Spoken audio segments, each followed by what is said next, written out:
The Epic of Gilgamesh, an Adultbrain Audiobook Collection, read to you by Graham Dunlop. Perhaps arranged in the 15th century BC, the Epic of Gilgamesh draws on even more ancient traditions of a Sumerian king who ruled a great city in what is now southern Iraq around 2800 BC.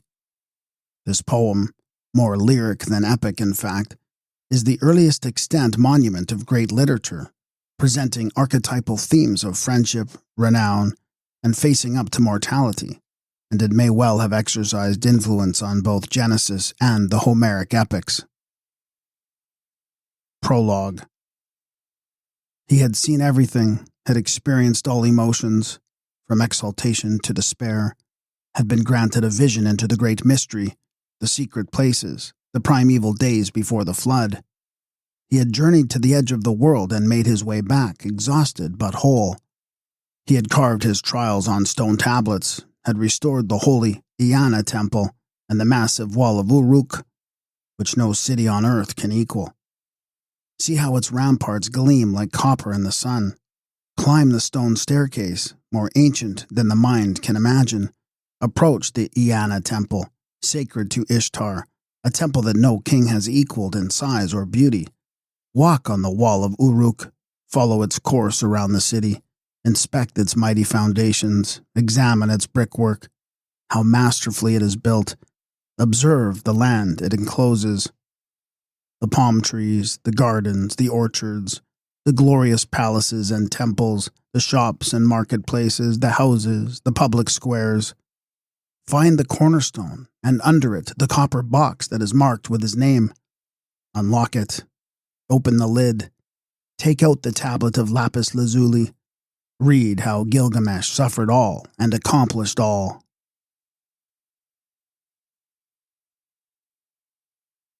Book 1. Surpassing all kings, powerful and tall beyond all others, violent, splendid, a wild bull of a man, unvanquished leader, hero in the front lines, beloved by his soldiers. Fortress, they called him, protector of the people, raging flood that destroys all defenses. 2/3 divine and 1/3 human, son of King Lugalbanda, who became a god, and of the goddess Ninsun. He opened the mountain passes, dug wells on the slopes, crossed the vast ocean, sailed to the rising sun, journeyed to the edge of the world in search of an eternal life, and once he found Utnapishtim, the man who survived the great flood and was made immortal. He brought back the ancient forgotten rites, restoring the temples that the flood had destroyed, renewing the statutes and sacraments for the welfare of the people in the sacred land. Who is like Gilgamesh? What other king has inspired such awe? Who else can say, "I alone rule supreme among mankind"? The goddess Aruru, mother of creation, had designed his body, had made him the strongest of men, huge, handsome, radiant, perfect. The city is his possession. He struts through it, arrogant, his head raised high, trampling its citizens like a wild bull. He is king, he does whatever he wants, takes the son from his father and crushes him, takes the girl from her mother and uses her. The warrior's daughter, the young man's bride, he uses her. No one dares to oppose him. But the people of Uruk cried out to heaven, and their lamentation was heard. The gods are not unfeeling. Their hearts were touched. They went to Anu, father of them all, protector of the realm of sacred Uruk, and spoke to him on the people's behalf. Heavenly Father, Gilgamesh, noble as he is, splendid as he is, has exceeded all bounds. The people suffer from his tyranny. The people cry out that he takes the son from his father and crushes him, takes the girl from her mother and uses her. The warrior's daughter, the young man's bride, he uses her. No one dares to oppose him. Is this how you want your king to rule? Should a shepherd savage his own flock? Father, do something, quickly, before the people overwhelm heaven with their heart-rending cries. Anu heard them. He nodded his head. Then to the goddess, mother of creation, he called out, Aruru, you are the one who created humans. Now go and create a double for Gilgamesh, his second self, a man who equals his strength and courage, a man who equals his stormy heart. Create a new hero. Let them balance each other perfectly, so that Uruk has peace.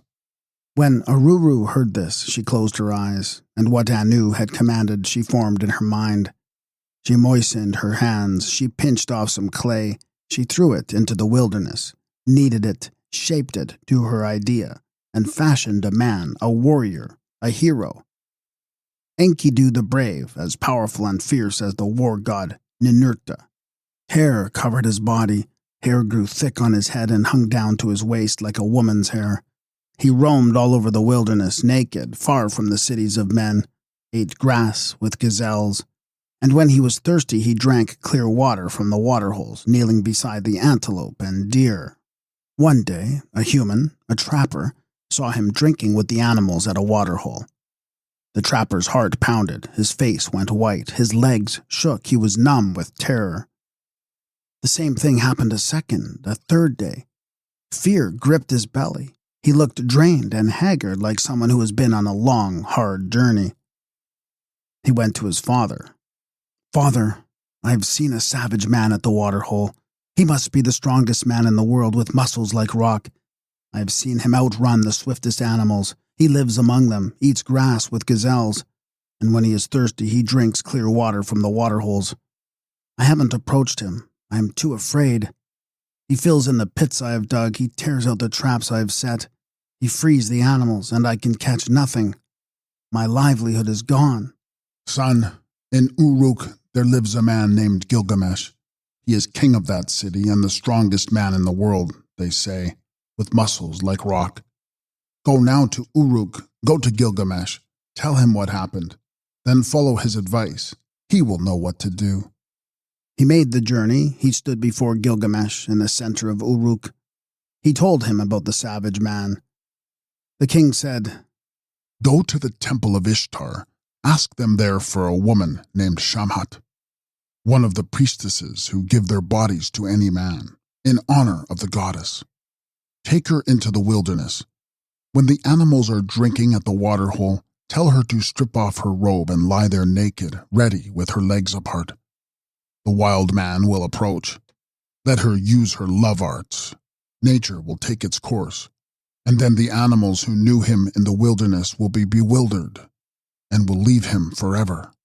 The trapper found Shamat, Ishtar's priestess, and they went off into the wilderness. For 3 days they walked. On the third day they reached the waterhole. There they waited. For 2 days they sat as the animals came to drink clear water. Early in the morning of the third day, Enkidu came and knelt down to drink clear water with the antelope and deer. They looked in amazement. The man was huge and beautiful. Deep in Shamhat's loins, desire stirred. Her breath quickened as she stared at this primordial being. "Look," the trapper said. "There he is. Now use your love arts. Strip off your robe and lie here naked with your legs apart. Stir up his lust when he approaches. Touch him, excitement. Take his breath with your kisses. Show him what a woman is. The animals who knew him in the wilderness will be bewildered and will leave him forever." She stripped off her robe and lay there naked with her legs apart, touching herself. Enkidu saw her and warily approached. He sniffed the air, he gazed at her body. He drew close. Shamhat touched him on the thigh, touched his penis, and put him inside her. She used her love arts, she took his breath with her kisses, held nothing back, and showed him what a woman is. For 7 days he stayed erect and made love with her, until he had had enough.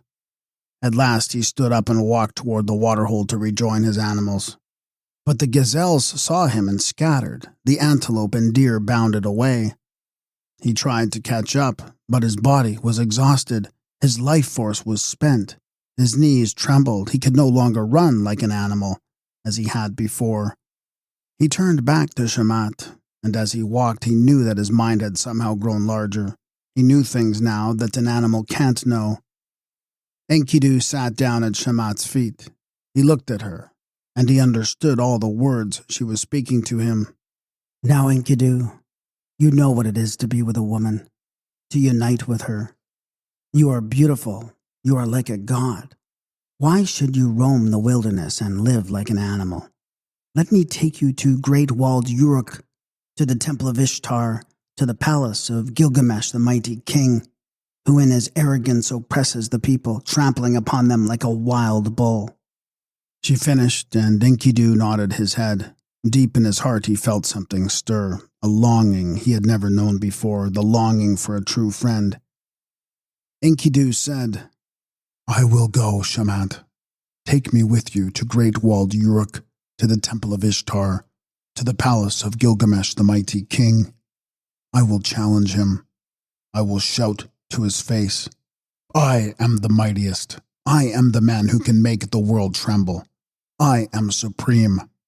"Come," said Shamat.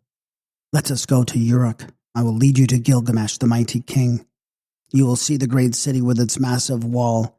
You will see the young men dressed in their splendor, in the finest linen and embroidered wool, brilliantly colored, with fringed shawls and wide belts. Every day is a festival in Uruk, with people singing and dancing in the streets, musicians playing their lyres and drums, the lovely priestesses standing before the temple of Ishtar, chatting and laughing, flushed with sexual joy and ready to serve men's pleasure, in honor of the goddess, so that even old men are aroused from their beds. You who are still so ignorant of life, I will show you Gilgamesh the mighty king, the hero destined for both joy and grief.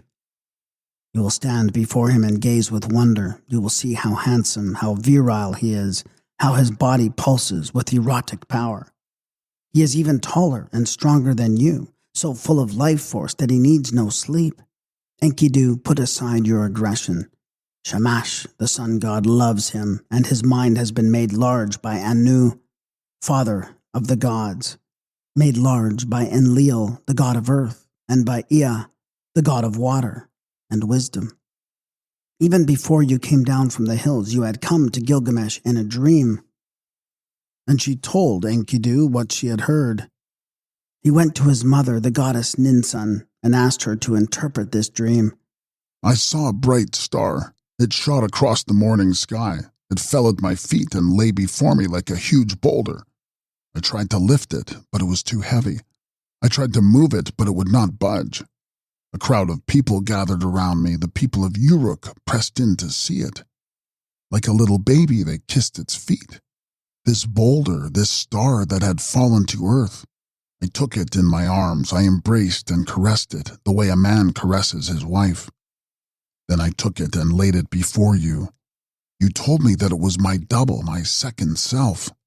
The mother of Gilgamesh, Lady Ninsun, the wise, the all-knowing, said to her son, "Dearest child, this bright star from heaven, this huge boulder that you could not lift, it stands for a dear friend, a mighty hero.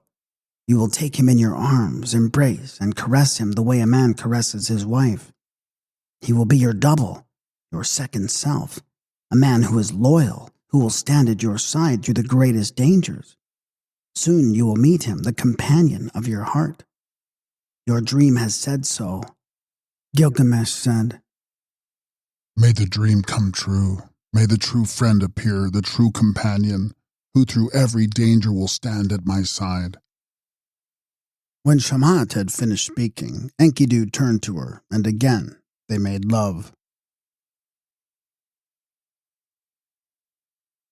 Book 2. Then Shamat gave Enkidu one of her robes, and he put it on. Taking his hand, she led him like a child to some shepherds' huts. Marveling, the shepherds crowded around him. "What an enormous man," they whispered. "How much like Gilgamesh he is, tall and strong with muscles like rock." They led him to their table. They put bread and beer in front of him. Enkidu sat and stared. He had never seen human food. He didn't know what to do. Then Shamat said, "Go ahead, Enkidu. This is food. We humans eat and drink this." Warily, he tasted the bread. Then he ate a piece. He ate a whole loaf. Then ate another. He ate until he was full. Drank 7 pitchers of the beer. His heart grew light, his face glowed, and he sang out with joy. He had his hair cut, he washed, he rubbed sweet oil into his skin and became fully human. Shining, he looked handsome as a bridegroom. When the shepherds lay down, Enkidu went out with sword and spear. He chased off lions and wolves. All night he guarded the flocks. He stayed awake and guarded them while the shepherds slept. One day, while he was making love, he looked up and saw a young man pass by. "Shamat," he said, "bring that man here. I want to talk to him. Where is he going?" She called out, then went to the man and said, "Where are you going in such a rush?"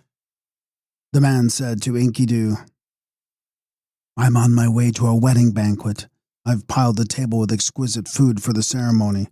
The priest will bless the young couple, the guests will rejoice, the bridegroom will step aside, and the virgin will wait in the marriage bed for Gilgamesh, king of great-walled Uruk. It is he who mates first with the lawful wife.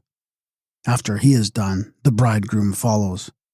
This is the order that the gods have decreed.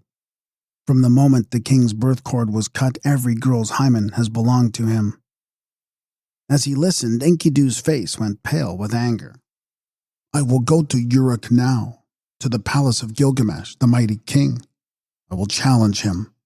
I will shout to his face, 'I am the mightiest. I am the man who can make the world tremble. I am supreme.'" Together they went to great-walled Uruk, Enkidu in front, Shamat behind him. When he walked into the main street of Uruk, the people gathered around him, marveling. The crowds kept pressing closer to him, like a little baby that kissed his feet. "What an enormous man," they whispered. "How much like Gilgamesh, not quite so tall but strong-boned. In the wilderness he grew up eating grass. With gazelles he was nursed on the milk of antelope and deer. Gilgamesh truly has met his match. This wild man can rival the mightiest of kings." The wedding ritual had taken place. The musicians were playing their drums and lyres. The guests were eating, singing, and laughing. The bride was ready for Gilgamesh. As though for a god, she was waiting in her bed to open to him in honor of Ishtar, to forget her husband and open to the king. When Gilgamesh reached the marriage house, Enkidu was there. He stood like a boulder, blocking the door. Gilgamesh, raging, stepped up and seized him. Huge arms gripped huge arms. Foreheads crashed like wild bulls. The two men staggered. They pitched against houses. The doorposts trembled. The outer walls shook. They careened through the streets. They grappled each other, limbs intertwined, each huge body straining to break free from the other's embrace. Finally, Gilgamesh threw the wild man and with his right knee pinned him to the ground. His anger left him. He turned away. The contest was over. Enkidu said, "Gilgamesh, you are unique among humans. Your mother, the goddess Ninsun, made you stronger and braver than any mortal, and rightly has Enlil granted you the kingship, since you are destined to rule over men." They embraced and kissed. They held hands like brothers. They walked side by side. They became true friends. Book 3. Time passed quickly.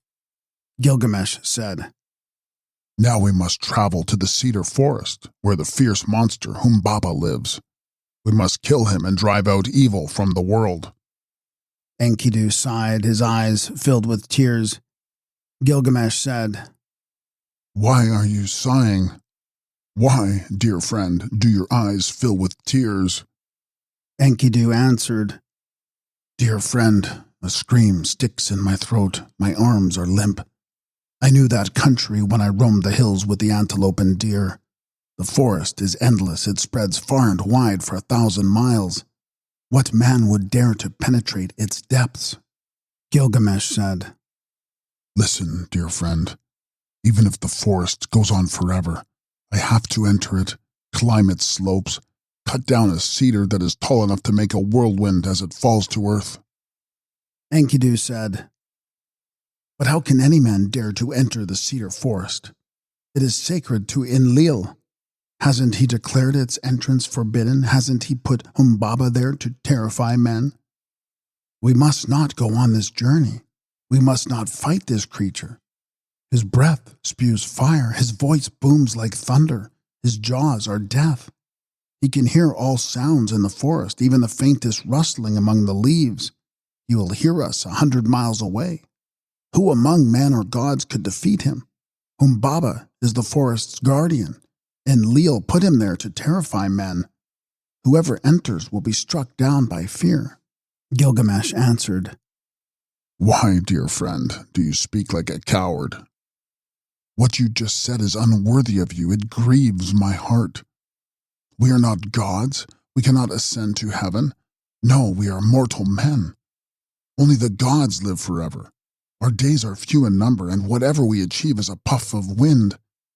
Why be afraid then, since sooner or later death must come? Where is the courage you have always had? If I die in the forest on this great adventure, won't you be ashamed when people say, Gilgamesh met a hero's death battling the monster Humbaba? And where was Enkidu? He was safe at home. You were raised in the mountains. With your own hands you have killed marauding lions and wolves. You are brave. Your heart has been tested in combat. But whether you come along or not, I will cut down the tree. I will kill Humbaba. I will make a lasting name for myself. I will stamp my fame on men's minds forever. Gilgamesh bolted the 7 gates of great walled Uruk, and the people gathered. Crowds of them poured out into the streets. Gilgamesh spoke. Hear me, elders of great walled Uruk. I must travel now to the cedar forest where the fierce monster Humbaba lives. I will conquer him in the cedar forest. I will cut down the tree. I will kill Humbaba. The whole world will know how mighty I am. I will make a lasting name for myself. I will stamp my fame on men's minds forever. Then Gilgamesh turned to the young men and spoke. Hear me, young men of great walled Uruk, warriors and comrades who have fought at my side. I will journey to meet the monster Humbaba. I will walk a road that no man has traveled. I will face a combat that no man has known. Give me your blessing before I leave, so that I may come back from the cedar forest victorious and see your faces again. Once again may I celebrate the new year with you in the streets of great walled Uruk, to the lyre's sound and the beat of the drums. Enkidu stood up. There were tears in his eyes. Elders of Uruk, persuade the king not to go to the cedar forest, not to fight the fierce monster Humbaba, whose roar booms forth like a thunderclap, whose breath spews fire, whose jaws are death, who can hear all sounds in the forest, even the faintest rustling among the leaves. Who among men or gods could defeat him? Humbaba is the forest's guardian. Enlil put him there to terrify men. The elders bowed to the king and said, You are young, sire. Your heart beats high and runs away with you. Why do you wish to embark on this folly? We have heard of Humbaba. He is dangerous. He is horrible to look at. His breath spews fire. His jaws are death. How can any man, even you, dare to enter the cedar forest? Who among men or gods could defeat him?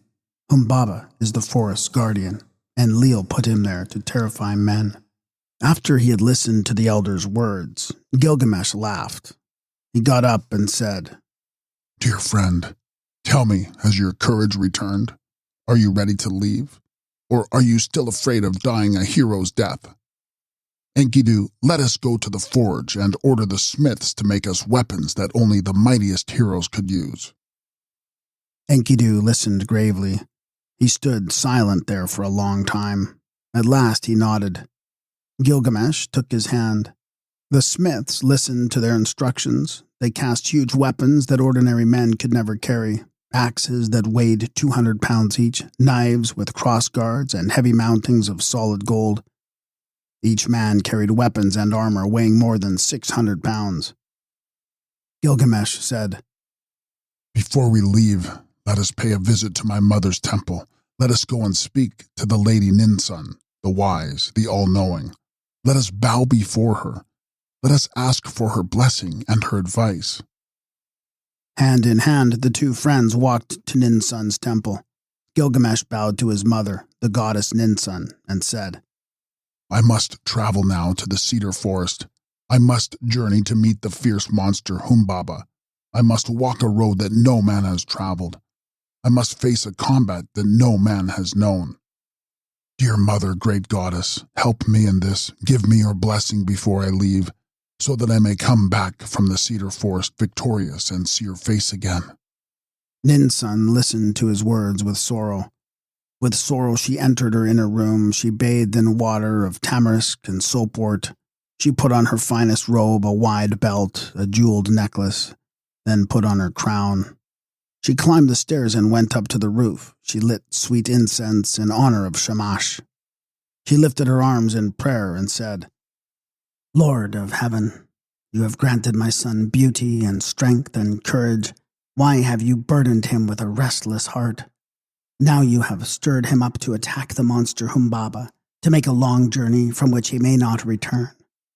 Since he has resolved to go, protect him until he arrives at the cedar forest, until he kills the monster Humbaba and drives from the world the evil that you hate.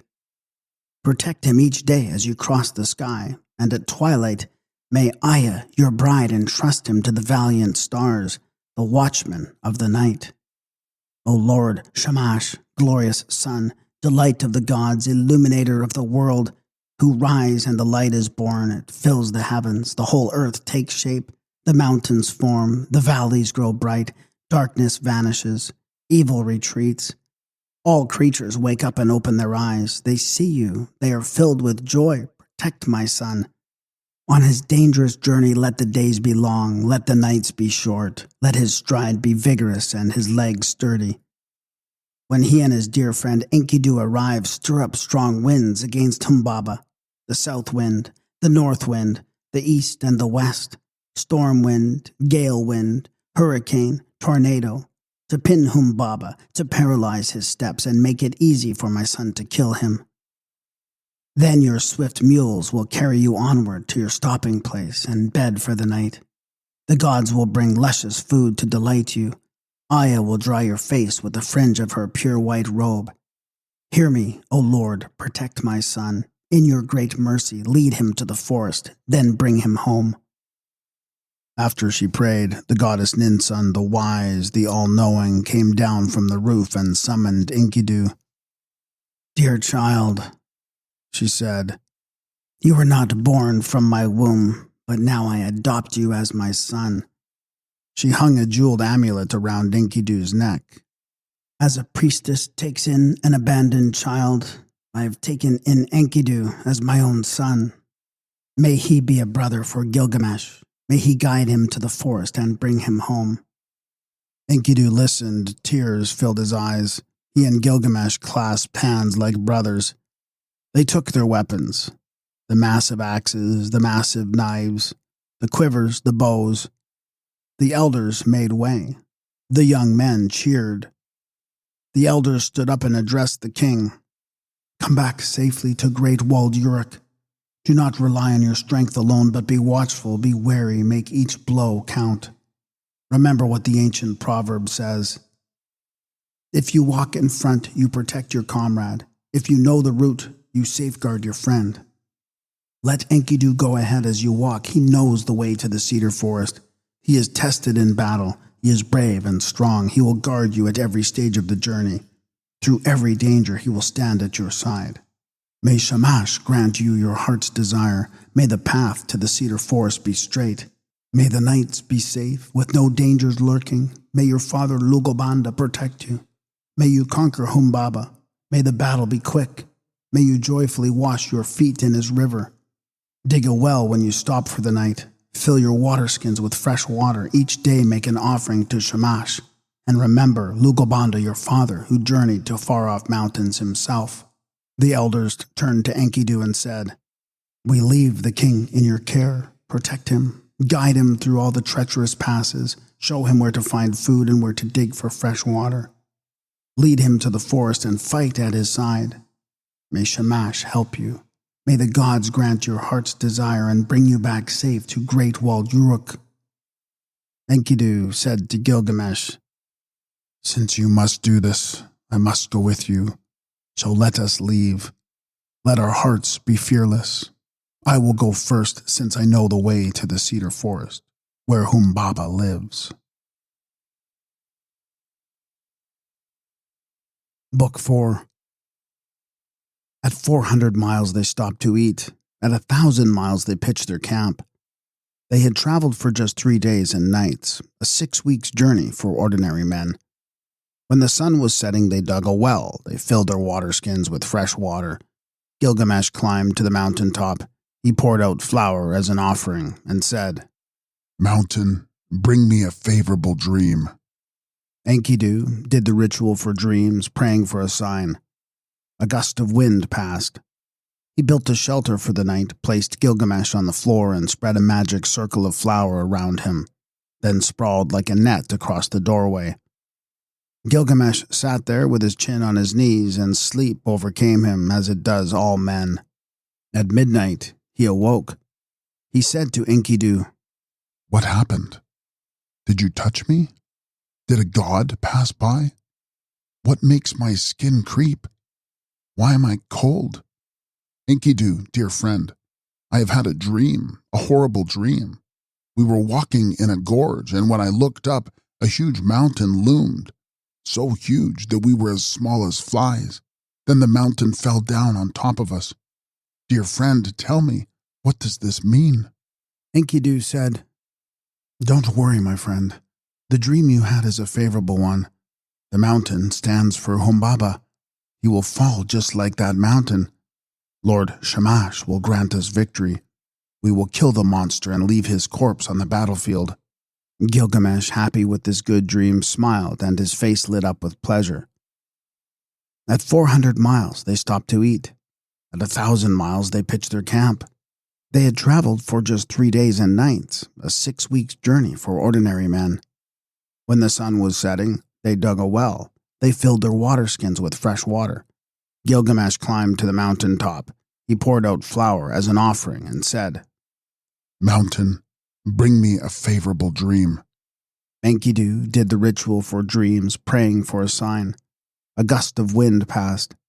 He built a shelter for the night, placed Gilgamesh on the floor, and spread a magic circle of flour around him, then sprawled like a net across the doorway.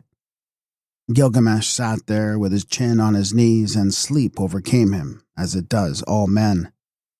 At midnight, he awoke. He said to Enkidu, "What happened? Did you touch me? Did a god pass by? What makes my skin creep? Why am I cold? Enkidu, dear friend, I have had a dream more horrible than the first. I looked up and a huge mountain loomed. It threw me down. It pinned me by the feet. A terrifying brightness hurt my eyes. Suddenly, a young man appeared. He was shining and handsome. He took me by the arm. He pulled me out from under the mountain. He gave me water. My heart grew calm. Dear friend, tell me, what does this mean?" Enkidu said, "Don't worry, my friend. The dream you had is a favorable one.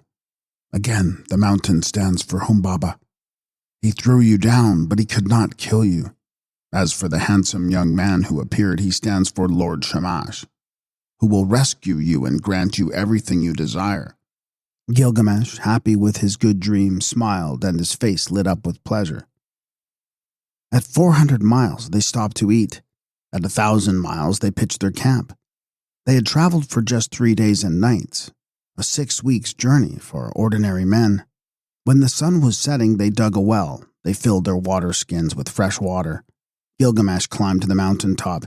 He poured out flour as an offering and said, "Mountain, bring me a favorable dream." Enkidu did the ritual for dreams, praying for a sign. A gust of wind passed. He built a shelter for the night, placed Gilgamesh on the floor, and spread a magic circle of flour around him, then sprawled like a net across the doorway. Gilgamesh sat there with his chin on his knees, and sleep overcame him, as it does all men. At midnight, he awoke. He said to Enkidu, "What happened? Did you touch me? Did a god pass by? What makes my skin creep? Why am I cold? Enkidu, dear friend, I have had a dream more horrible than both the others. The heavens roared and the earth heaved. Then darkness, silence. Lightning flashed, igniting the trees. By the time the flames died out, the ground was covered with ash. Dear friend, tell me, what does this mean? Enkidu said, Don't worry, my friend. The dream you had is a favorable one. The fiery heavens stand for Humbaba, who tried to kill you with lightning and flames. But in spite of the fire, he could not harm you. We will kill Humbaba. Success is ours. However he attacks us, we will prevail. Gilgamesh, happy with his good dream, smiled and his face lit up with pleasure. At 400 miles, they stopped to eat. At 1,000 miles, they pitched their camp. They had traveled for just 3 days and nights, a 6 weeks' journey for ordinary men. When the sun was setting, they dug a well. They filled their water skins with fresh water. Gilgamesh climbed to the mountain top. He poured out flour as an offering and said, Mountain, bring me a favorable dream. Enkidu did the ritual for dreams, praying for a sign. A gust of wind passed. He built a shelter for the night, placed Gilgamesh on the floor and spread a magic circle of flour around him, then sprawled like a net across the doorway. Gilgamesh sat there with his chin on his knees, and sleep overcame him, as it does all men. At midnight, he awoke. He said to Enkidu, What happened? Did you touch me? Did a god pass by? What makes my skin creep? Why am I cold? Enkidu, dear friend, I've had a fourth dream, a dream more horrible than the 3 others. I saw a fierce eagle with a lion's head. It floated down toward me like a huge cloud. It grimaced at me. Terrifying flames shot from its mouth. Then beside me I saw a young man with an unearthly glow.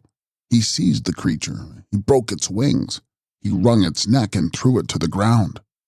Dear friend, tell me, what does this mean? Enkidu said, Don't worry, my friend. The dream you had is a favorable one. The eagle that you saw with a lion's head stands for Humbaba. Though it dived straight toward you and terrifying flames shot from its mouth, nothing could cause you harm. The young man who came to your rescue was our Lord Shamash. He will stand beside us when the monster attacks. Whatever happens, we will prevail. Gilgamesh, happy with his good dream, smiled and his face lit up with pleasure. At 400 miles, they stopped to eat. At 1,000 miles, they pitched their camp. They had traveled for just 3 days and nights, a 6 weeks' journey for ordinary men. When the sun was setting, they dug a well. They filled their water skins with fresh water. Gilgamesh climbed to the mountain top. He poured out flour as an offering and said, Mountain, bring me a favorable dream. Enkidu did the ritual for dreams, praying for a sign. A gust of wind passed. He built a shelter for the night, placed Gilgamesh on the floor and spread a magic circle of flour around him, then sprawled like a net across the doorway. Gilgamesh sat there with his chin on his knees, and sleep overcame him, as it does all men. At midnight, he awoke. He said to Enkidu, What happened? Did you touch me? Did a god pass by? What makes my skin creep? Why am I cold? Enkidu, dear friend, I've had a 5th dream, a dream more horrible than all the others. I was wrestling with a gigantic bull. Its bellow shattered the ground and raised clouds of dust that darkened the sky. It pinned me down. It crushed me. I felt its breath on my face. Then suddenly a man pulled me up, put his arms around me, and gave me fresh water from his water skin. Dear friend, tell me, what does this mean? Enkidu said, Don't worry, my friend. The dream you had is a favorable one. The gigantic bull is no enemy of ours. He stands for the very God who has helped us, bright Shamash, our protector, Lord of the sky, who in every danger will come to our aid. The man who pulled you up from the ground and gave you fresh water from his water skin is Lugalbanda, your personal God. With his help, we will achieve a triumph greater than any man has achieved. They had reached the edge of the cedar forest. They could hear Humbaba's terrifying roar. Gilgamesh stopped. He was trembling. Tears flowed down his cheeks. "Oh, Shamash," he cried. "protect me on this dangerous journey. Remember me. Help me. Hear my prayer." They stood and listened. A moment passed. Then, from heaven, the voice of the god called to Gilgamesh. "Hurry! Attack! Attack Humbaba while the time is right, before he enters the depths of the forest, before he can hide there and wrap himself in his 7 auras with their paralyzing glare. He is wearing just one now. Attack him, now." They stood at the edge of the cedar forest, gazing, silent. There was nothing to say. Book 5. They stood at the edge of the cedar forest, marveling at the great height of the trees. They could see before them a well-marked trail beaten by Humbaba as he came and went. From far off they saw the cedar mountain, sacred to Ishtar, where the gods dwell, the slopes of it steep and rich in cedars with their sharp fragrance and pleasant shade. Gripping their axes, their knives unsheathed, they entered the forest and made their way through the tangle of thorn bushes underfoot. Suddenly, Enkidu was seized by terror, his face turned pale like a severed head.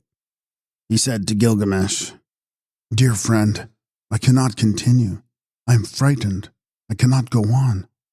You go into the dreadful forest, you kill Humbaba and win the fame.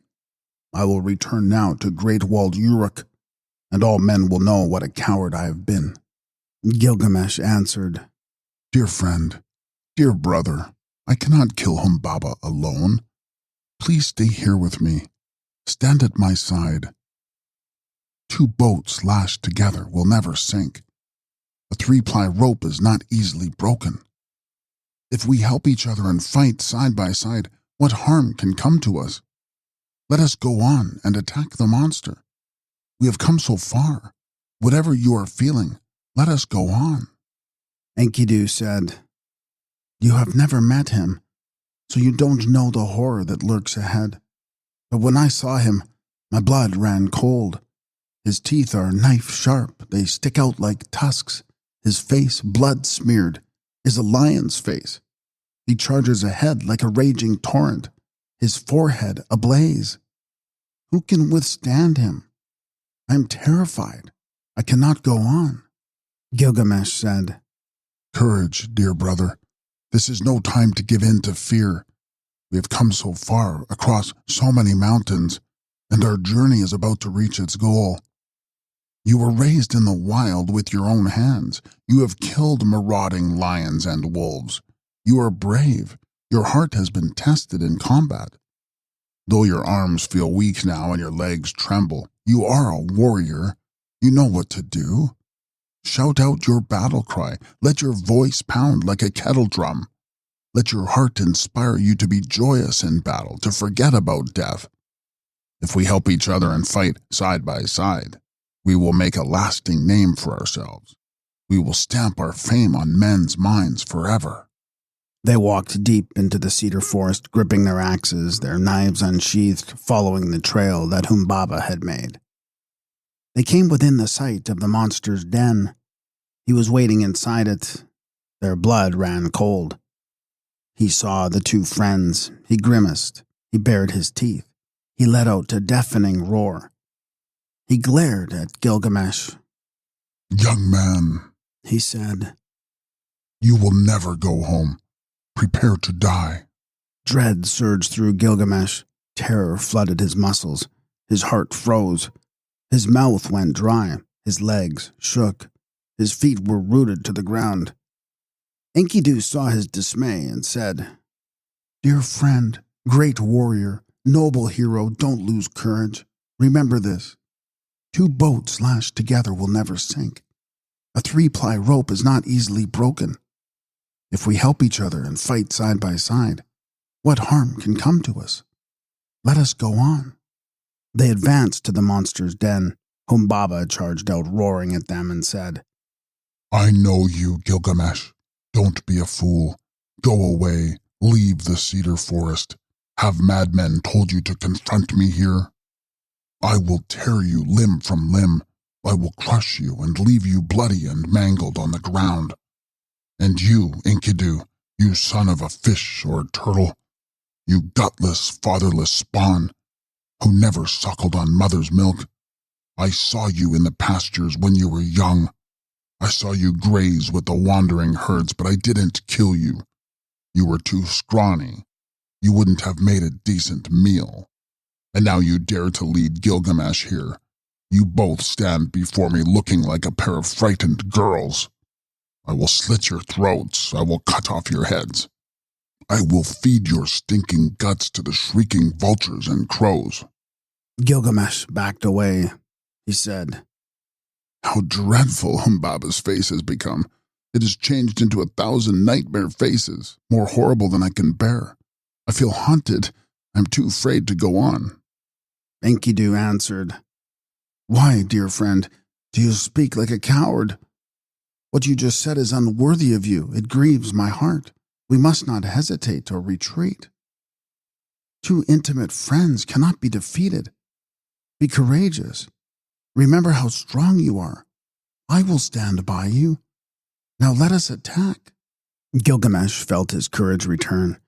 They charged at Humbaba like two wild bulls. The monster let out a deafening cry. His roar boomed forth like a blast of thunder. He stamped and the ground burst open. His steps split the mountains of Lebanon. The clouds turned black. A sulphurous fog descended on them and made their eyes ache. Then Shamash threw strong winds at Humbaba. The south wind, the north wind, the east and the west, storm wind, gale wind, hurricane, tornado, to pin him down and paralyze his steps. He could not move forward, could not retreat. Gilgamesh saw it. He leaped upon him. He held a knife to Humbaba's throat. Humbaba said, Gilgamesh, have mercy. Let me live here in the cedar forest. If you spare my life, I will be your slave. I will give you as many cedars as you wish. You are king of Uruk by the grace of Shamash. Honor him with a cedar temple and a glorious cedar palace for yourself. All this is yours, if only you spare me. Enkidu said, Dear friend, don't listen to anything that the monster says. Kill him before you become confused. Humbaba said, If any mortal, Enkidu, knows the rules of my forest, it is you. You know that this is my place and that I am the forest's guardian. Enlil put me here to terrify men, and I guard the forest as Enlil ordains. If you kill me, you will call down the gods' wrath, and their judgment will be severe. I could have killed you at the forest's edge. I could have hung you from a cedar and fed your guts to the shrieking vultures and crows. Now it is your turn to show me mercy. Speak to him, beg him to spare my life. Enkidu said, Dear friend, quickly, before another moment goes by, kill Humbaba. Don't listen to his words. Don't hesitate. Slaughter him. Slit his throat before the great god Enlil can stop us, before the great gods can get enraged. Enlil in Nippur, Shamash in Larsa. Establish your fame so that forever men will speak of brave Gilgamesh, who killed Humbaba in the cedar forest. Knowing he was doomed, Humbaba cried out, I curse you both. Because you have done this, may Enkidu die. May he die in great pain. May Gilgamesh be inconsolable. May his merciless heart be crushed with grief. Gilgamesh dropped his axe, appalled. Enkidu said, Courage, dear friend. Close your ears to Humbaba's curses. Don't listen to a word. Slaughter him, now. Gilgamesh, hearing his beloved friend, came to himself. He yelled. He lifted his massive axe. He swung it. It tore into Humbaba's neck. The blood shot out. Again the axe bit flesh and bone. The monster staggered. His eyes rolled.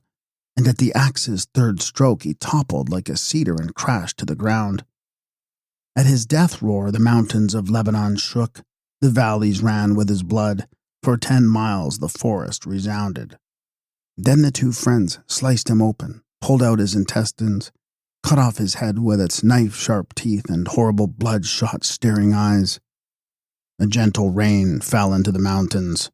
A gentle rain fell onto the mountains. They took their axes and penetrated deeper into the forest. They went chopping down cedars. The wood's chips flew. Gilgamesh chopped down the mighty trees. Enkidu hewed the trunks into timbers. Enkidu said, "By your great strength you have killed Humbaba, the forest's watchman. What could bring you dishonor now? We have chopped down the trees of the cedar forest. We have brought to earth the highest of the trees, the cedar whose top once pierced the sky. We will make it into a gigantic door, 100 feet and 30 feet wide. We will float it down the Euphrates to Enlil's temple in Nippur. No men shall go through it, but only the gods. May Enlil delight in it. May it be a joy to the people of Nippur." They bound logs together and built a raft. Enkidu steered it down the great river. Gilgamesh carried Humbaba's head. Book 6. When he returned to great-walled Uruk, Gilgamesh bathed. He washed his matted hair and shook it over his back. He took off his filthy, blood-spattered clothes, put on a tunic of the finest wool, wrapped himself in a glorious gold-trimmed purple robe, and fastened it with a wide-fringed belt, then put on his crown. The goddess Ishtar caught sight of him. She saw how splendid a man he was. Her heart was smitten, her loins caught fire. "Come here, Gilgamesh," Ishtar said. "Marry me. Give me your luscious fruits. Be my husband. Be my sweet man. I will give you abundance beyond your dreams. Marble and alabaster, ivory and jade, gorgeous servants with blue-green eyes, a chariot of lapis lazuli with golden wheels and guide horns of amber, pulled by storm demons like giant mules. When you enter my temple and its cedar fragrance, high priests will bow down and kiss your feet. Kings and princes will kneel before you, bringing you tribute from east and west. And I will bless everything that you own. Your goats will bear triplets, your ewes will twin, your donkeys will be faster than any mule, your chariot horses will win every race, your oxen will be the envy of the world. These are the least of the gifts I will shower upon you. Come here, be my sweet man." Gilgamesh said, "Your price is too high. Such riches are far beyond my means. Tell me, how could I ever repay you, even if I gave you jewels, perfumes, rich robes? And what will happen to me when your heart turns elsewhere and your lust burns out? Why would I want to be the lover of a broken oven that fails in the cold, a flimsy door that the wind blows through, a palace that falls on its staunchest defenders, a mouse that gnaws through its thin reed shelter, tar that blackens the workman's hands, a water skin that is full of holes and leaks all over its bearer, a piece of limestone that crumbles and undermines a solid stone wall, a battering ram that knocks down the rampart of an allied city, a shoe that mangles its owner's foot. Which of your husbands did you love forever? Which could satisfy your endless desires? Let me remind you of how they suffered, how each one came to a bitter end. Remember what happened to that beautiful boy Tammuz. You loved him when you were both young. Then you changed. You sent him to the underworld and doomed him to be wailed for year after year. You loved the bright speckled roller bird. Then you changed. You attacked him and broke his wings. And he sits in the woods crying, "Owie, owie." You loved the lion, matchless in strength. Then you changed. You dug 7 pits for him. And when he fell, you left him to die. You loved the hot-blooded, war-bold stallion. Then you changed. You doomed him to whip and spurs, to endlessly gallop with a bit in his mouth, to muddy his own water when he drinks from a pool. And for his mother, the goddess Selili, you ordained a weeping that will never end. You love the shepherd. the master of the flocks who every day would bake bread for you and bring you a fresh, slaughtered, roasted lamb. Then you changed. You touched him. He became a wolf. And now his own shepherd boys drive him away, and his own dogs snap at his hairy thighs. You loved the gardener, Ishulanu, who would bring you baskets of fresh-picked dates every day to brighten your table. You lusted for him.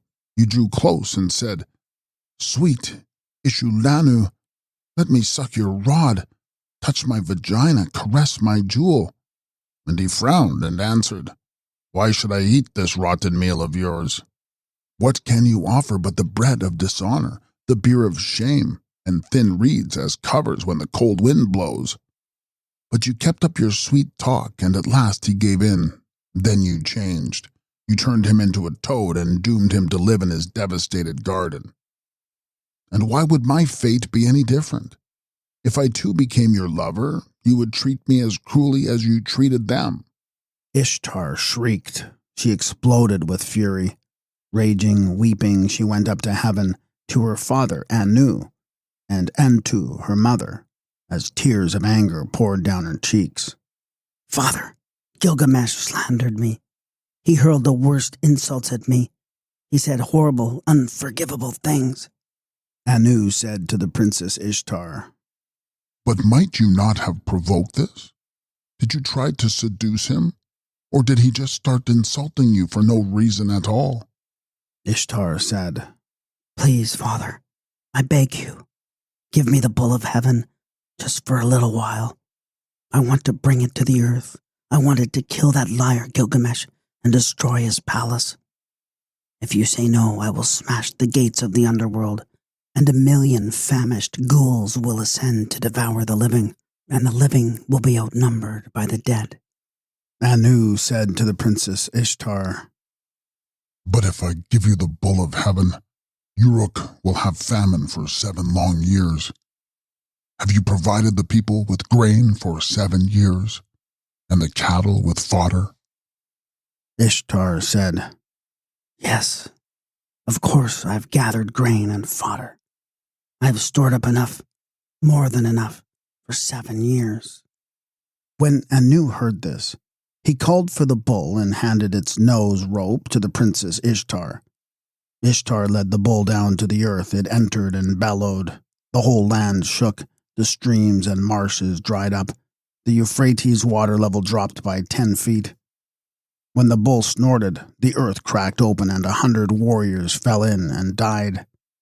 It snorted again, the earth cracked open and 200 warriors fell in and died.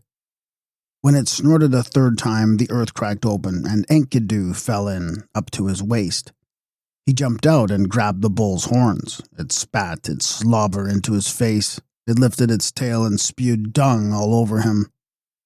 Gilgamesh rushed in and shouted, "Dear friend, keep fighting. Together we are sure to win."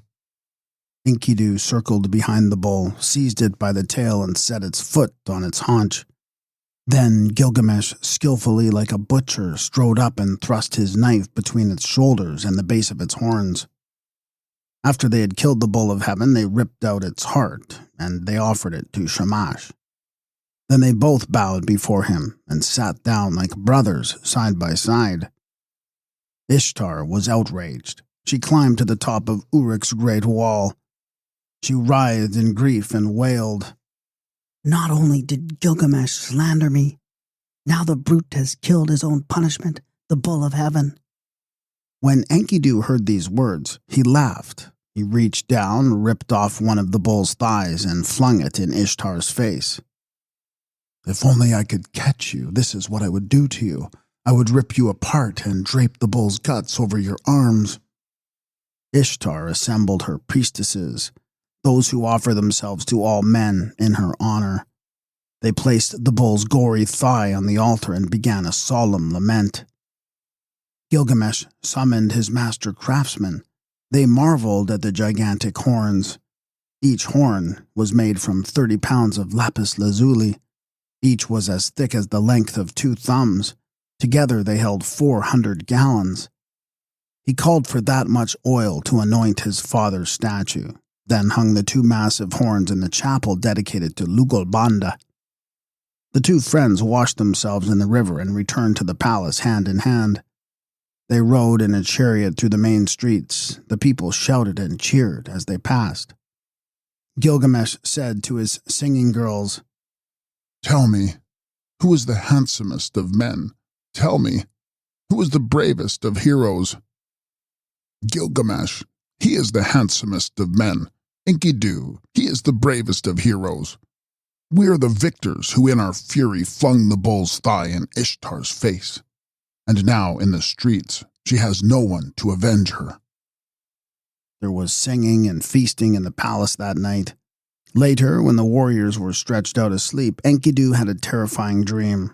When he woke up, he said to Gilgamesh, "Dear friend, why are the great gods assembled?"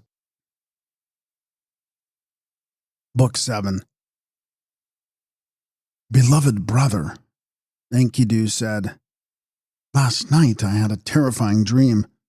I dreamed that we had offended the gods. They met in council, and Anu said, 'They have slaughtered the bull of heaven and killed Humbaba, watchman of the cedar forest. Therefore one of the two must die.' Then Enlil said to him, 'Enkidu, not Gilgamesh, is the one who must die.' Enkidu fell sick. He lay on his bed, sick at heart, and his tears flowed like streams. He said to Gilgamesh, 'Dear friend, dear brother, they are taking me from you. I will not return. I will sit with the dead in the underworld, and never will I see my dear brother again.' When Gilgamesh heard his friend's words, he wept. Swiftly the tears flowed down his cheeks. He said to Enkidu, 'Dearest brother, you have been a reasonable man, but now you are talking nonsense. How do you know that your dream is not a favorable one? Fear has set your lips buzzing like flies.' Enkidu said, 'Beloved brother, last night I had a second bad dream. The heavens thundered, the earth replied, and I was standing on a shadowy plain. A creature appeared with a lion's head. His face was ghastly. He had a lion's paws, an eagle's talons and wings. He flew at me. He seized me by the hair. I tried to struggle, but with one blow he capsized me like a raft. He leaped upon me. Like a bull he trampled my bones. 'Gilgamesh, save me, save me,' I cried. 'But you didn't save me. You were afraid and you didn't come.' The creature touched me and suddenly feathers covered my arms. He bound them behind me and forced me down to the underworld, the house of darkness, the home of the dead, where all who enter never return to the sweet earth again. Those who dwell there squat in the darkness. Dirt is their food, their drink is clay. They are dressed in feathered garments like birds.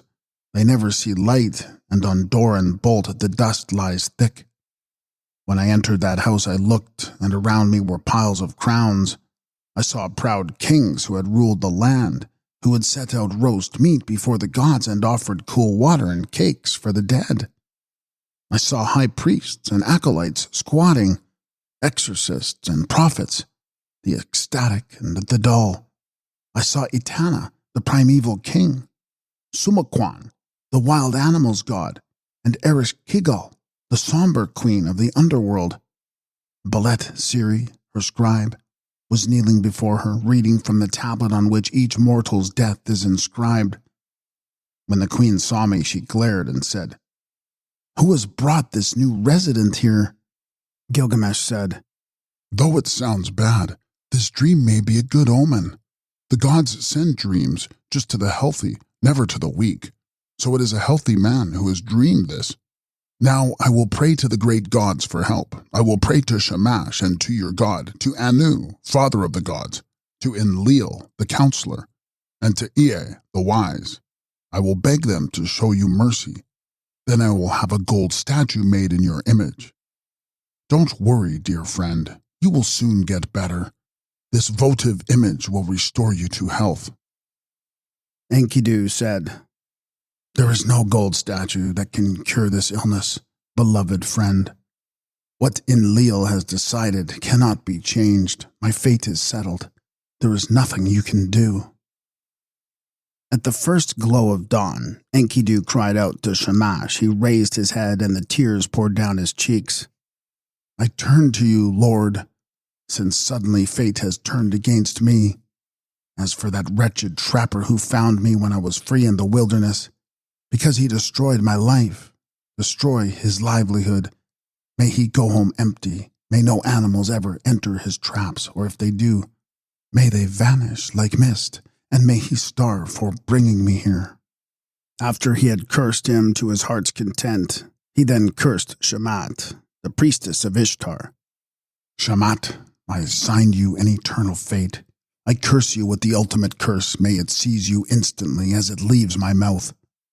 Never may you have a home and family. Never caress a child of your own. May your man prefer younger, prettier girls. May he beat you as a housewife beats a rug. May you never acquire bright alabaster or shining silver, the delight of men. May your roof keep leaking and no carpenter fix it. May wild dogs camp in your bedroom. May owls nest in your attic. May drunkards vomit all over you.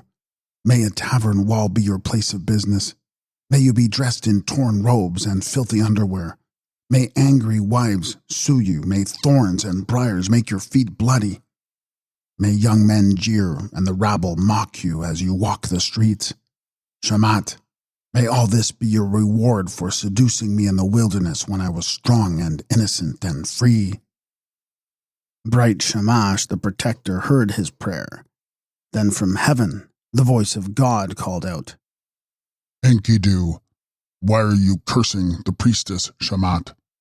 Wasn't it she who gave you fine bread fit for a god and fine beer fit for a king, who clothed you in a glorious robe and gave you splendid Gilgamesh as your intimate friend? He will lay you down on a bed of honor. He will put you on a royal bier. On his left he will place your statue in the seat of repose. The princes of the earth will kiss its feet. The people of Uruk will mourn you. And when you are gone, he will roam the wilderness with matted hair in a lion's skin. When Enkidu heard this, his raging heart grew calm. He thought of Shamat and said, Shamat, I assign you a different fate. My mouth that cursed you will bless you now. May you be adored by nobles and princes 2 miles away from you. May your lover tremble with excitement. 1 mile away, may he bite his lip in anticipation. May the warrior long to be naked beside you. May Ishtar give you generous lovers whose treasure chests brim with jewels and gold. May the mother of 7 be abandoned for your sake. Then Enkidu said to Gilgamesh, You who have walked beside me, steadfast through so many dangers, remember me, never forget what I have endured. The day that Enkidu had his dreams, his strength began failing. For 12 long days he was deathly sick. He lay in his bed in agony, unable to rest, and every day he grew worse. At last he sat up and called out to Gilgamesh, Have you abandoned me now, dear friend? You told me that you would come to help me when I was afraid, but I cannot see you. You have not come to fight off this danger. Yet weren't we to remain forever inseparable, you and I? When he heard the death rattle, Gilgamesh moaned like a dove. His face grew dark. Beloved, wait. Don't leave me. Dearest of men, don't die. Don't let them take you from me. Book 8. All through the long night, Gilgamesh wept for his dead friend. At the first glow of dawn, he cried out, Enkidu, dearest brother, you came to Uruk from the wilderness. Your mother was a gazelle, your father a wild ass. You were raised on the milk of antelope and deer, and the wandering herds taught you where the best pastures were. May the paths that led you to the cedar forest mourn you constantly, day and night.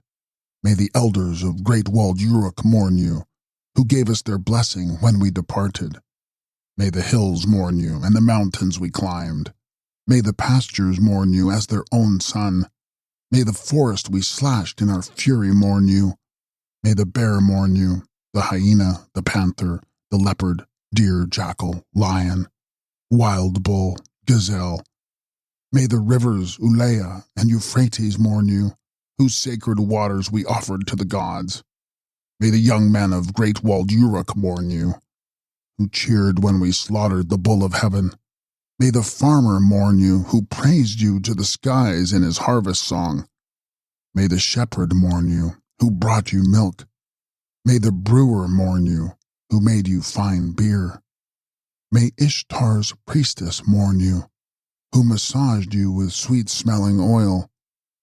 May the wedding guests mourn you like their own brother. May the temple priests mourn you, loosening their hair. Hear me, elders. Hear me, young men. My beloved friend is dead. He is dead. My beloved brother is dead. I will mourn as long as I breathe. I will sob for him like a woman who has lost her only child. Oh, Enkidu, you were the axe at my side in which my arm trusted, the knife in my sheath, the shield I carried, my glorious robe, the wide belt around my loins, and now a harsh fate has torn you from me forever. Beloved friend, swift stallion, wild deer, leopard ranging in the wilderness. Enkidu, my friend, swift stallion, wild deer, leopard ranging in the wilderness. Together we crossed the mountains, together we slaughtered the bull of heaven. We killed Humbaba, who guarded the cedar forest. Oh, Enkidu, what is this sleep that has seized you, that has darkened your face and stopped your breath? But Enkidu did not answer. Gilgamesh touched his heart, but it did not beat. Then he veiled Enkidu's face like a bride's. Like an eagle, Gilgamesh circled around him. He paced in front of him, back and forth, like a lioness whose cubs are trapped in a pit. He tore out clumps of his hair, tore off his magnificent robes as though they were cursed. At the first glow of dawn, Gilgamesh sent out a proclamation. Blacksmiths, goldsmiths, workers in silver, metal, and gems, create a statue of Enkidu, my friend. Make it more splendid than any statue that has ever been made. Cover his beard with lapis lazuli, his chest with gold. Let obsidian and all other beautiful stones, 1,000 jewels of every color be piled along with the silver and gold, and sent on a barge down the Euphrates to great-walled Uruk for Enkidu's statue. I will lay him down on a bed of honor. I will put him on a royal bier. On my left I will place his statue in the seat of repose. The princes of the earth will kiss its feet. The people of Uruk will mourn him. And when he is gone, I will roam the wilderness with matted hair in a lion's skin. After he sent out the proclamation, he went to the treasury, unlocked the door, and surveyed his riches. Then he brought out priceless jewel-studded weapons and tools with inlaid handles of ivory and gold, and he heaped them up for Enkidu, his friend, as an offering to the gods of the underworld. He gathered fattened oxen and sheep, he butchered them, he piled them high for Enkidu, his beloved friend. He closed his eyes. In his mind he formed an image of the infernal river. Then he opened the palace gate, brought out an offering table of precious yew wood, filled a carnelian bowl with honey, filled a lapis lazuli bowl with butter, and when the offerings were ready, he spread out each one in front of Shamash. To the great Queen Ishtar, his offering was a polished javelin of pure cedar. Let Ishtar accept this. Let her welcome my friend and walk at his side in the underworld, so that Enkidu may not be sick at heart. To Sun, the god of the moon, he offered a knife with a curved obsidian blade. Let Sun accept this. Let him welcome my friend and walk at his side in the underworld, so that Enkidu may not be sick at heart. To Erish Kigal, the dark queen of the dead, he offered a lapis lazuli flask. Let the queen accept this. Let her welcome my friend and walk at his side in the underworld, so that Enkidu may not be sick at heart. To Tammuz, the shepherd beloved by Ishtar, his offering was a carnelian flute. To Namtar, vizier of the dark gods, a lapis lazuli chair and scepter. To Hushbishag, handmaid of the dark gods, a golden necklace. To Kasad Tabat, the infernal sweeper, a silver bracelet. To the housekeeper, Nin Shuluha, a mirror of alabaster, on the back of which was a picture of the cedar forest inlaid with rubies and lapis lazuli. To the butcher Bibu, a double-edged knife with a haft of lapis lazuli bearing a picture of the holy Euphrates. When all the offerings were set out, he prayed, "Let the gods accept these. Let them welcome my friend and walk at his side in the underworld, so that Enkidu may not be sick at heart." After the funeral, Gilgamesh went out from Uruk into the wilderness with matted hair in a lion's skin.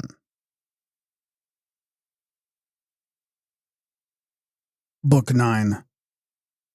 Gilgamesh wept over Enkidu, his friend. Bitterly he wept through the wilderness. "Must I die too? Must I be as lifeless as Enkidu? How can I bear this sorrow that gnaws at my belly, this fear of death that restlessly drives me onward?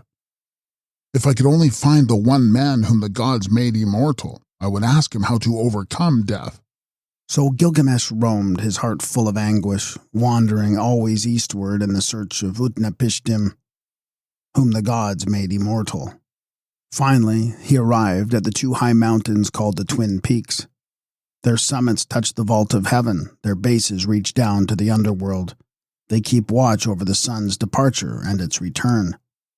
Two scorpion people were posted at the entrance, guarding the tunnel into which the sun plunges when it sets and moves through the earth to emerge above the horizon at dawn. The sight of these two inspired such terror that it could kill an ordinary man. Their auras shimmered over the mountains. When Gilgamesh saw them, he was pierced with dread, but he steadied himself and headed toward them. The scorpion man called out to his wife, "This one who approaches, he must be a god." The scorpion woman called back to him, "He is 2/3 divine and 1/3 human." The scorpion man said, "What is your name? How have you dared to come here? Why have you traveled so far? Over seas and mountains difficult to cross, through wastelands and deserts no mortal has ever entered. Tell me the goal of your journey. I want to know."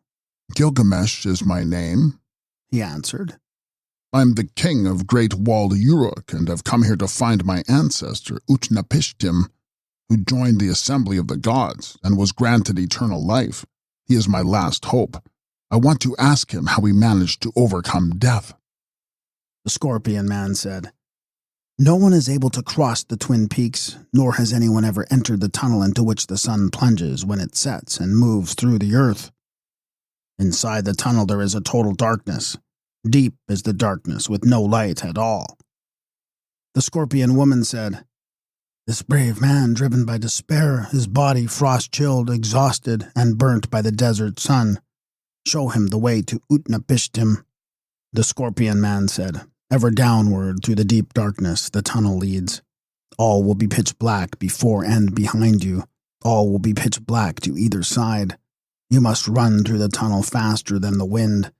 You have just 12 hours. If you don't emerge from the tunnel before the sun sets and enters, you will find no refuge from its deadly fire. Penetrate into the mountain's depths. May the Twin Peaks lead you safely to your goal. May they safely take you to the edge of the world. The gate to the tunnel lies here before you. Go now in peace and return in peace." As the sun was rising, Gilgamesh entered. He began to run. For 1 hour he ran. Deep was the darkness with no light at all before and behind him and to either side. For a second and a third hour Gilgamesh ran. Deep was the darkness with no light at all before and behind him and to either side.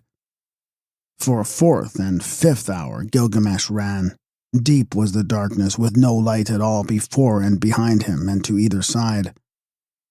For a sixth and seventh hour Gilgamesh ran. Deep was the darkness with no light at all before and behind him and to either side. At the 8th hour Gilgamesh cried out with fear. Deep was the darkness with no light at all before and behind him and to either side.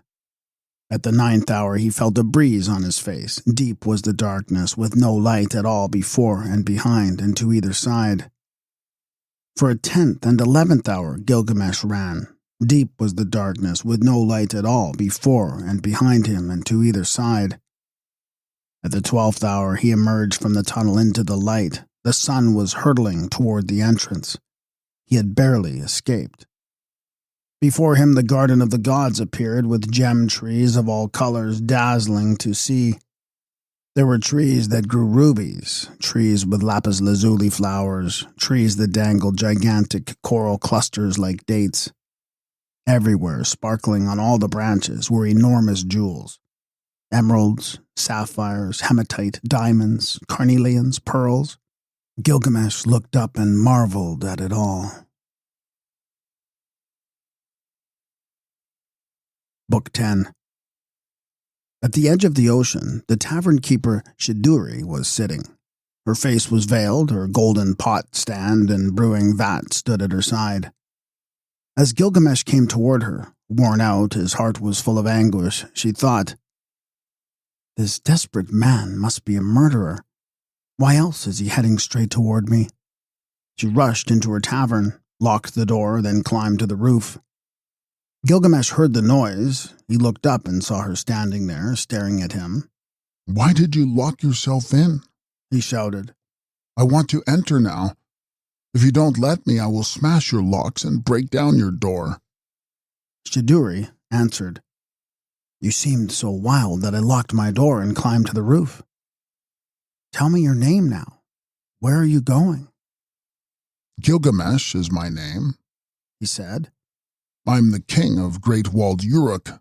I am the man who killed Humbaba in the cedar forest. I am the man who triumphed over the bull of heaven." Shiduri said, "Why are your cheeks so hollow and your features so ravaged? Why is your face frost-chilled and burnt by the desert sun? Why is there so much grief in your heart? Why are you worn out and ready to collapse like someone who has been on a long, hard journey?" Gilgamesh said, "Shouldn't my cheeks be hollow? Shouldn't my face be ravaged, frost-chilled, and burnt by the desert sun? Shouldn't my heart be filled with grief? Shouldn't I be worn out and ready to collapse? My friend, my brother, whom I loved so dearly, who accompanied me through every danger. Enkidu, my brother, whom I loved so dearly, who accompanied me through every danger. The fate of mankind has overwhelmed him. For 6 days I would not let him be buried, thinking, if my grief is violent enough, perhaps he will come back to life again. For 6 days and 7 nights I mourned him, until a maggot fell out of his nose. Then I was frightened, I was terrified by death, and I set out to roam the wilderness. I cannot bear what happened to my friend. I cannot bear what happened to Enkidu. So I roamed the wilderness in my grief. How can my mind have any rest? My beloved friend has turned into clay. My beloved Enkidu has turned into clay. And won't I too lie down in the dirt like him and never arise again?" Shiduri said, "Gilgamesh, where are you roaming? You will never find the eternal life that you seek. When the gods created mankind, they also created death, and they held back eternal life for themselves alone. Humans are born, they live, then they die. This is the order that the gods have decreed. But until the end comes, enjoy your life, spend it in happiness, not despair. Savor your food, make each of your days a delight. Bathe and anoint yourself, wear bright clothes that are sparkling clean. Let music and dancing fill your house. Love the child who holds you by the hand, and give your wife pleasure in your embrace. That is the best way for a man to live." Gilgamesh cried out, "What are you saying, tavern keeper? My heart is sick for my friend who died." "What can your words mean when my heart is sick for Enkidu who died? Show me the road to Utnapishtim. I will cross the vast ocean if I can. If not, I will roam the wilderness in my grief." Shiduri said, "Never has there been a path across the vast ocean, nor has there ever been any human who was able to cross it. Only brave Shamash, as he climbs the sky, can cross the vast ocean. Who else can do it? The crossing is harsh, the danger is great, and midway lie the waters of death, whose touch kills instantly. Even if you manage to sail that distance, what will you do when you reach the waters of death? The one man who can help you is Urshanabi, Utnapishtim's boatman. He is trimming pine branches down in the forest, and he has the stone men with him. Go to him, ask. If he says yes, you can cross the vast ocean. If he says no, you will have to turn back." At these words, Gilgamesh gripped his axe, drew his knife, and crept down toward them. When he was close, he fell upon them like an arrow. His battle cry rang through the forest. Urshanabi saw the bright knife, saw the axe flash, and he stood there dazed. Fear gripped the stone men who crewed the boat. Gilgamesh smashed them to pieces, then threw them into the sea. They sank in the water. Gilgamesh came back and stood before him. Urshanabi stared. Then he said, "Who are you? Tell me, what is your name?" "I am Urshanabi, the servant of Utnapishtim, the distant one." "Gilgamesh is my name," he answered. "I am the king of great-walled Uruk. I have traveled here across the high mountains. I have traveled here on the hidden road through the underworld, where the sun comes forth. Show me the way to Utnapishtim." Urshanabi said, "Your own hands have prevented the crossing, since in your fury you have smashed the stone men, who crewed my boat and could not be injured by the waters of death. But don't despair. There is one more way we can cross the vast ocean. Take your axe, cut down 300 punting poles, each 100 feet long, strip them, make grips, and bring them to me. I will wait for you here." Gilgamesh went deep into the forest. He cut down 300 punting poles, each 100 feet long. He stripped them, made grips, and brought them to Urshanabi, the boatman. They boarded the boat and sailed away. They sailed without stopping for 3 days and nights, a 6 weeks' journey for ordinary men, until they reached the waters of death. Urshanabi said, "Now be careful. Take up the first pole, push us forward, and do not touch the waters of death.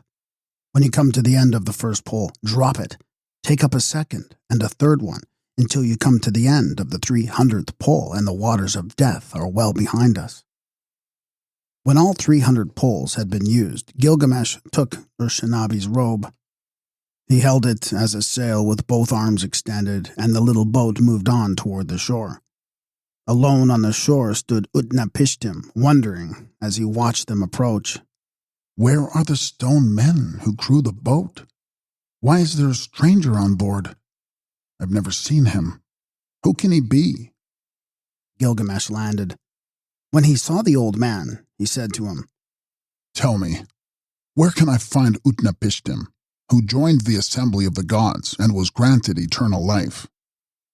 Utnapishtim said, "Why are your cheeks so hollow? Why is your face so ravaged, frost-chilled and burnt by the desert sun? Why is there so much grief in your heart?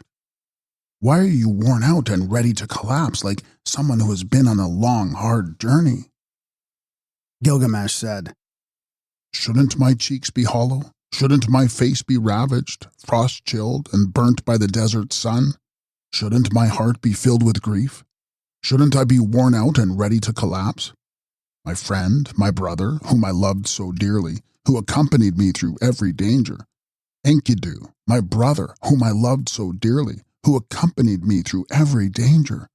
The fate of mankind has overwhelmed him. For 6 days I would not let him be buried, thinking, if my grief is violent enough, perhaps he will come back to life again. For 6 days and 7 nights I mourned him, until a maggot fell out of his nose. Then I was frightened, I was terrified by death, and I set out to roam the wilderness. I cannot bear what happened to my friend. I cannot bear what happened to Enkidu. So I roamed the wilderness in my grief. How can my mind have any rest? My beloved friend has turned into clay. My beloved Enkidu has turned into clay. And won't I too lie down in the dirt like him and never arise again? That is why I must find Utnapishtim, whom men call the distant one. I must ask him how he managed to overcome death. I have wandered the world, climbed the most treacherous mountains, crossed deserts, sailed the vast ocean, and sweet sleep has rarely softened my face. I have worn myself out through ceaseless striving. I have filled my muscles with pain and anguish. I have killed bear, lion, hyena, leopard, tiger, deer, antelope, ibex. I have eaten their meat and have wrapped their rough skins around me. And what, in the end, have I achieved? When I reached Shiduri, the tavern keeper, I was filthy, exhausted, heartsick. Now let the gate of sorrow be closed behind me, and let it be sealed shut with tar and pitch. Utnapishtim said, Gilgamesh, why prolong your grief? Have you ever paused to compare your own blessed lot with a fool's? You were made from the flesh of both gods and humans. The gods have lavished you with their gifts as though they were your fathers and mothers. From your birth, they assigned you a throne and told you, rule over men. To the fool, they gave beer dregs instead of butter, stale crusts instead of bread that is fit for gods, rags instead of magnificent garments, instead of a wide fringed belt, an old rope, and a frantic, senseless, dissatisfied mind. Can't you see how fortunate you are? You have worn yourself out through ceaseless striving. You have filled your muscles with pain and anguish. And what have you achieved but to bring yourself one day nearer to the end of your days? At night, the moon travels across the sky. The gods of heaven stay awake and watch us, unsleeping, undying. This is the way the world is established from ancient times. Yes, the gods took Enkidu's life, but man's life is short. At any moment it can be snapped like a reed in a canebrake. The handsome young man, the lovely young woman, in their prime, death comes and drags them away. Though no one has seen death's face or heard death's voice, suddenly, savagely, death destroys us, all of us, old or young. And yet we build houses, make contracts, brothers divide their inheritance, conflicts occur, as though this human life lasted forever. The river rises, flows over its banks, and carries us all away, like mayflies floating downstream. They stare at the sun, then all at once there is nothing. The sleeper and the dead, how alike they are. Yet the sleeper wakes up and opens his eyes, while no one returns from death. And who can know when the last of his days will come? When the gods assemble, they decide your fate. They establish both life and death for you, but the time of death they do not reveal. Book 11. Gilgamesh said to Utnapishtim, I imagined that you would look like a god, but you look like me. You are not any different. I intended to fight you, yet now that I stand before you, now that I see who you are, I can't fight. Something is holding me back. Tell me, how is it that you, a mortal, overcame death and joined the assembly of the gods and were granted eternal life? Utnapishtim said, I will tell you a mystery, a secret of the gods. You know Shurupak, that ancient city on the Euphrates? I lived there once. I was its king once, a long time ago, when the great gods decided to send the flood. 5 gods decided, and they took an oath to keep the plan secret. Anu, their father, the counselor Enlil, Ninurta, the god's chamberlain, and Enugi, the sheriff. Ea, also the cleverest of the gods, had taken the oath. But I heard him whisper the secret to the reed fence around my house. Reed fence, listen to my words. King of Shurupak, quickly tear down your house and build a great ship.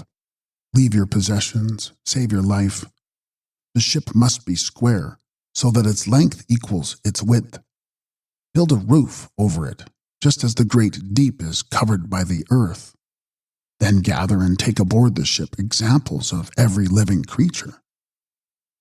I understood Ea's words, and I said, My lord, I will obey your command exactly as you have spoken it.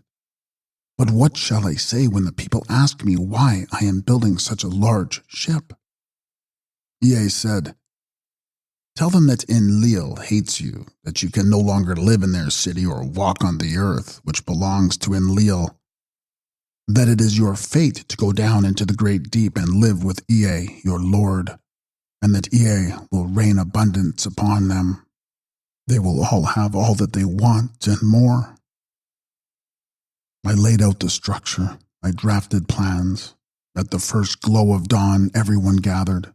Carpenters brought their saws and axes. Reed workers brought their flattening stones. Rope makers brought their ropes, and children carried the tar. The poor helped also, however they could. Some carried lumber. Some hammered nails. Some cut wood. By the end of the 5th day, the hull had been built. The decks were an acre large, the sides 200 feet high. I built 6 decks, so that the ship's height was divided in 7. I divided each deck into 9 compartments, drove water plugs into all the holes, brought aboard spars and other equipment, and 3,000 gallons of tar poured into the furnace, and 3,000 gallons of pitch poured out. The bucket carriers brought 3,000 gallons of oil. 1,000 were used for the caulking. 2,000 were left, which the boatman stored. Each day I slaughtered bulls for my workmen. I slaughtered sheep. I gave them barrels of beer and ale and wine, and they drank it like river water. When all our work on the ship was finished, we feasted as though it were New Year's Day. At sunrise, I handed out oil for the ritual. By sunset, the ship was ready. The launching was difficult. We rolled her on logs down to the river and eased her in until 2/3 was under the water. I loaded onto her everything precious that I owned. All my silver and gold, all my family, all my kinfolk, all kinds of animals, wild and tame, craftsmen and artisans of every kind. Then Shamash announced that the time had come. "Enter the ship now, seal the hatch." I gazed at the sky. It was terrifying. I entered the ship. To Puzur Amuri, the shipwright, the man who sealed the hatch, I gave my palace with all its contents. At the first glow of dawn, an immense black cloud rose on the horizon and crossed the sky. Inside it, the storm god Adad was thundering, while Shulut and Hainish, the twin gods of destruction, went first, tearing through mountains and valleys. Nergal, the god of pestilence, ripped out the dams of the great deep. Ninurta opened the floodgates of heaven. The infernal gods blazed and set the whole land on fire. A deadly silence spread through the sky, and what had been bright now turned to darkness. The land was shattered like a clay pot. All day, ceaselessly, the storm winds blew, the rain fell, then the flood burst forth, overwhelming the people like war. No one could see through the rain. It fell harder and harder, so thick that you couldn't see your own hand before your eyes. Even the gods were afraid. The water rose higher and higher until the gods fled to Anu's palace in the highest heaven. But Anu had shut the gates. The gods cowered by the palace wall like dogs. Sweet-voiced Aruru, mother of men, screamed out like a woman in childbirth. If only that day had never been, when I spoke up for evil in the council of the gods. How could I have agreed to destroy my children by sending the great flood upon them? I've given birth to the human race only to see them fill the ocean like fish. The other gods were lamenting with her. They sat and listened to her and wept. Their lips were parched, crusted with scabs. For 6 days and 7 nights the storm demolished the earth. On the 7th day the downpour stopped. The ocean grew calm. No land could be seen, just water on all sides, as flat as a roof. There was no life at all. The human race had turned into clay. I opened a hatch and the blessed sunlight streamed upon me. I fell to my knees and wept. When I got up and looked around, a coastline appeared. a half-mile away. On Mount Nemush, the ship ran aground. The mountain held it and would not release it. For 6 days and 7 nights the mountain would not release it. On the 7th day I brought out a dove and set it free. The dove flew off and then flew back to the ship because there was no place to land.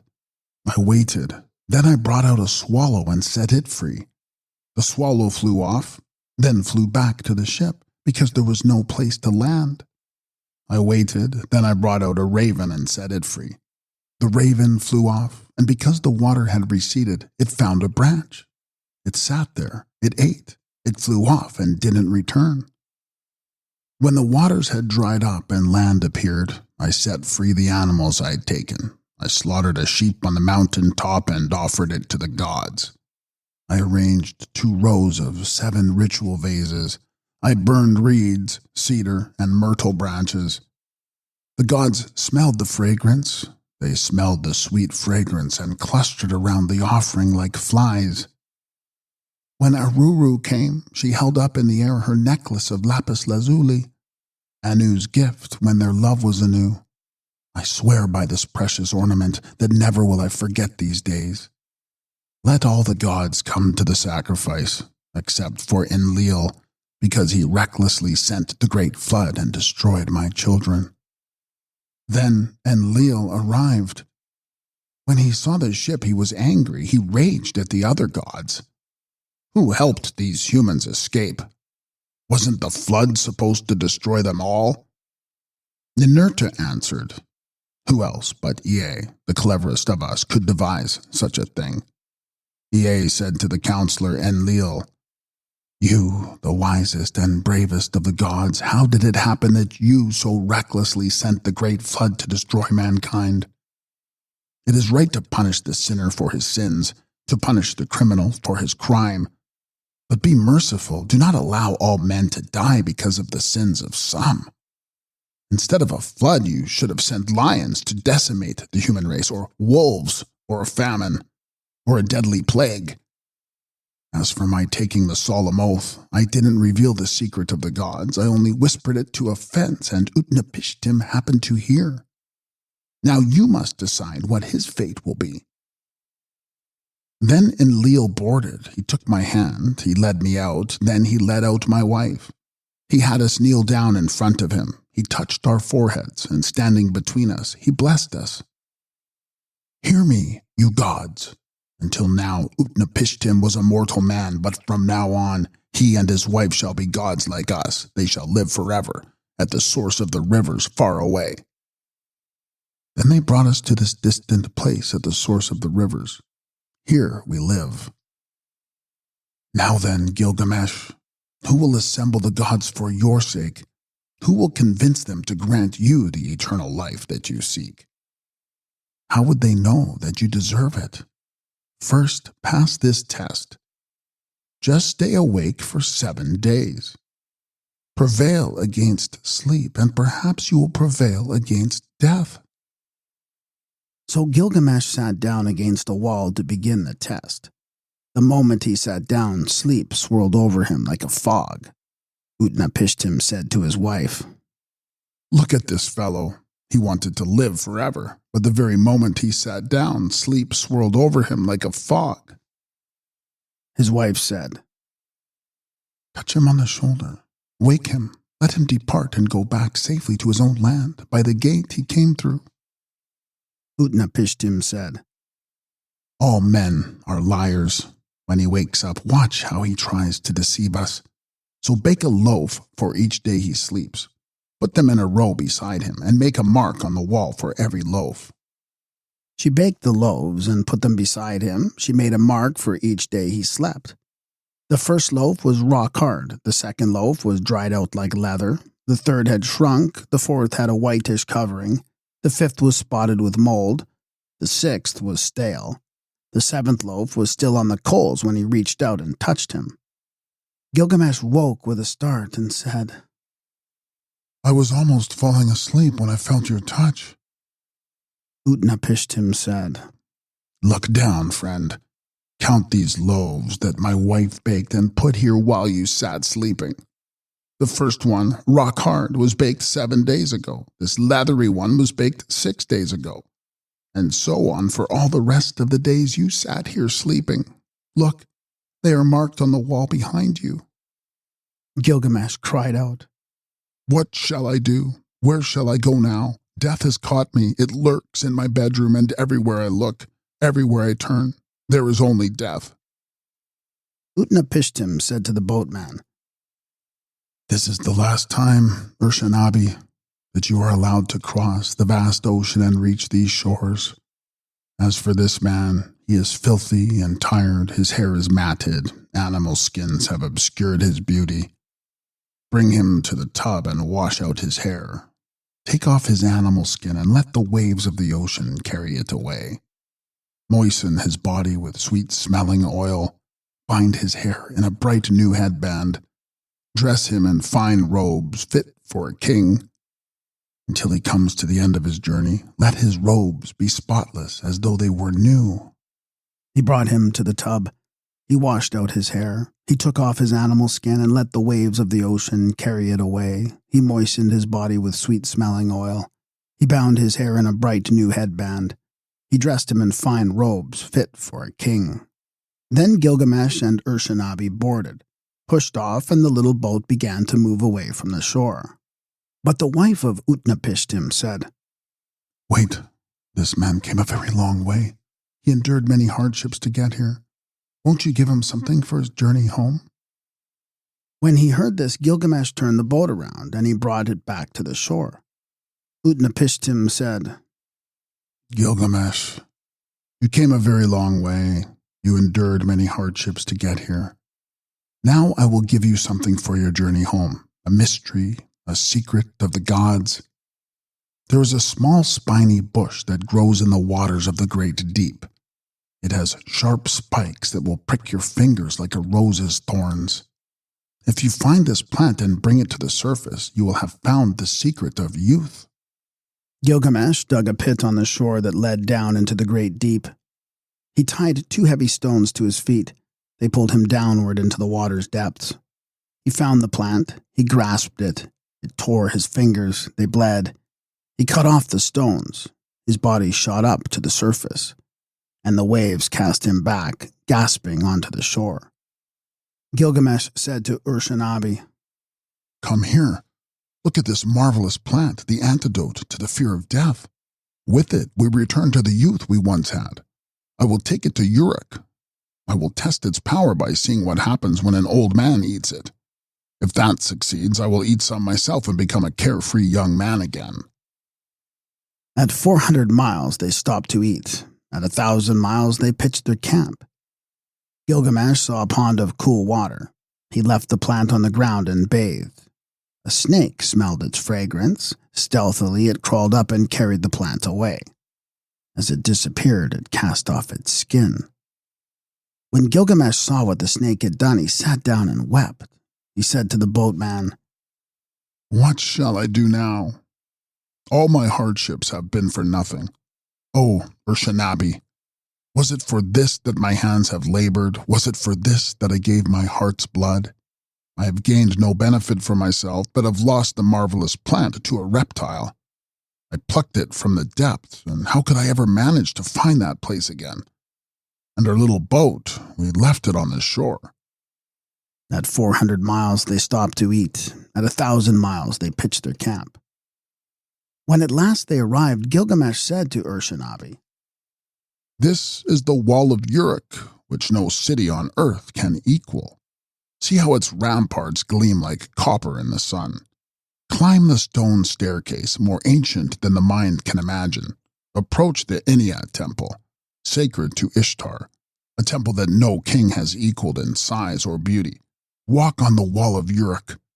Follow its course around the city. Inspect its mighty foundations. Examine its brickwork. How masterfully it is built. Observe the land it encloses. The palm trees, the gardens, the orchards, the glorious palaces and temples, the shops and marketplaces, the houses, the public squares." The end.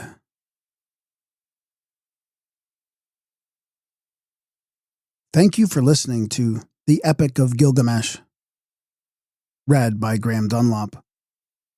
This has been an Adultbrain audiobook production. For more titles like this, please visit adultbrain.ca.